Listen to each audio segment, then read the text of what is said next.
बारी आई तो राजा ने संकल्प में बोल दिया कि मैं अपनी माता के ऋण से उन्नत होना चाहता हूं। ऐसा कहा तो मंदिर धस गया।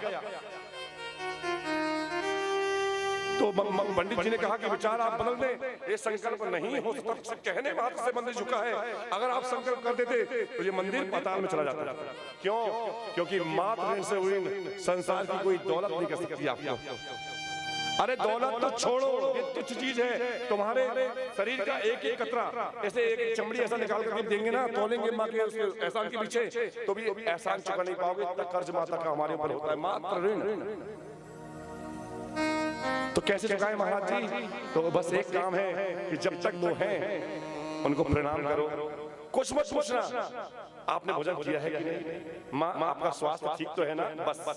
मैं नहीं चाहता फिर आप क्या पूछ रहे हैं, क्या नहीं पूछ रहे हैं। कभी आप साड़ी लाने जाओ, साड़ी लो अपने लिए, पत्नी के लिए लो, और अपने लिए कपड़े लो, तब माँ की जरूर याद करना।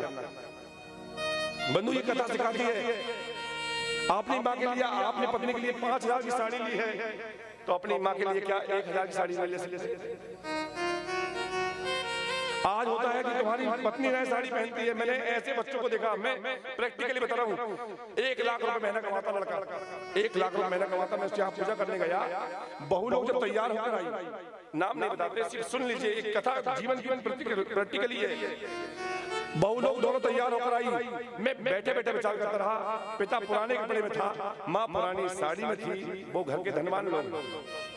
पर एक बार बेटा ने नहीं बोला कि पिताजी आप ये धोती 200 रुपए की पहन, 200-400 रुपए की आती है, लाखों रुपए कमाता है, 50 लाख के मकान में रहता है, क्या तेरे लिए 1000 रुपए कम पड़ गए थे माता कपड़े ले लिए?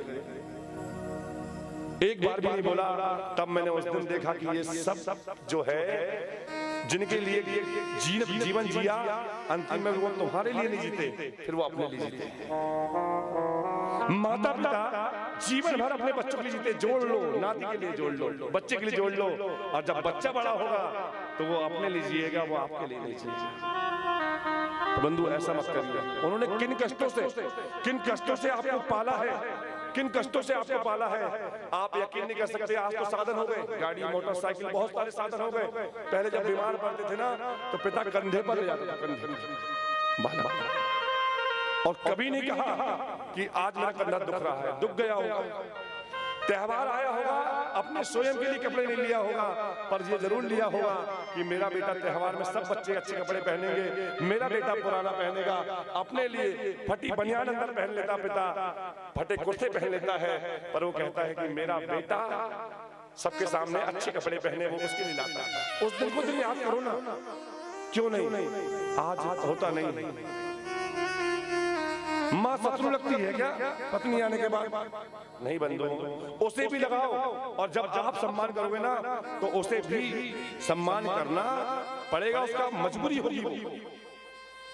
आप बोलो ये मेरे माता पिता मेरे भगवान हैं, सब करना मेरे साथ, जो बोलना मुझे बोल, पर मेरी माता पिता को नहीं, क्योंकि मुझे इन्होंने बड़े कष्ट से पाला है। आज तो बहुत साधन बंधु, आज तो 20 साल पहले चले जाए, 30 साल पहले चले जाए। मेरी आयु 33 वर्ष की है, 20 साल पहले चले जाइए, मैंने 13 वर्ष की आयु में संसार जो रोल अभी बदले हैं ना, ये सब आपने भी देखा है और मैंने भी देखा है कि क्या स्थिति हुआ करती थी। त्योहार में माता पिता गरीबी स्थिति होना, और मांग कर ला करके जैसा भी त्योहार में भोजन बनाती थी और अपने बाल को खिलाती थी। आपके पास सब कुछ है, उसके बाद भी आपसे पूछा नहीं जा रहा कि मत में खाई, कितना बड़ा दुर्भाग्य है।